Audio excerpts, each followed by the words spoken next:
I was living in California at the time. I was driving to my parents' house for the holidays. They lived in a different state than mine, so I had to drive there. On the way, I saw an old bar that had a sign saying free drinks inside.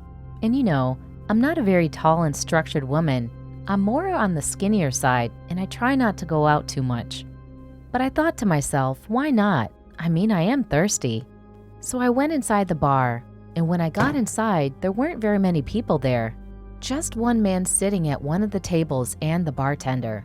When I look back on this, I realized that the bartender and the guy were making mysterious glances at each other. As I walk up to the bartender, the man sitting at the table stood up.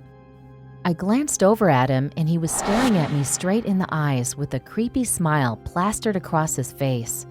I asked the bartender what his problem was, and the bartender just innocently told me, "I don't know, he just walked in right after you parked your car." And then it dawned on me, he only came in here because of me. I ran outside to check my car, but it was gone. I knew that the man who was sitting at the table stole my car. I ran back inside to tell the bartender, but when I got there, he had a look on his face like he already knew. As I started to gather all the information in my head, I realized that the bartender and the man sitting at the table were in on this together. Once I realized this, the man lunged towards me and had that creepy smile plastered across his face. I turned around and ran for my dear life. I was running what felt like for hours, but it was most likely minutes. I looked back and saw that he was just inches from me. I turned back and saw a police car, and to my luck, there was a police officer in the front seat. I started waving my hands frantically to get his attention, but to no luck, he was on his radio to another police officer. His face changed as he started to drive away. I turned around again to see if he was still following me, and he wasn't. I breathed a sigh of relief, but as soon as I turned around, both of them were standing in front of me with the same creepy smile. I started to run the other way, but now there was two of them.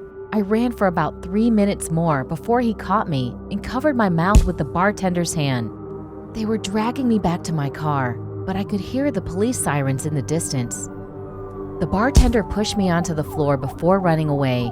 The police cars were seen in seconds. That was the last thing I remember from that night. I think I just blacked out. When I woke up, I was at my parents' house. There were police officers in the dining room speaking to my parents. I came in and the police officer started talking to me. He pretty much said that the men who stole my car escaped from a nearby mental institution. They were going to kidnap me and take my car, and then take me to an abandoned house that was near the bar. The policeman that was on the radio earlier was responding to a noise complaint in my parents' neighborhood. They never found the men at that bar, and I haven't been to a rundown bar ever since.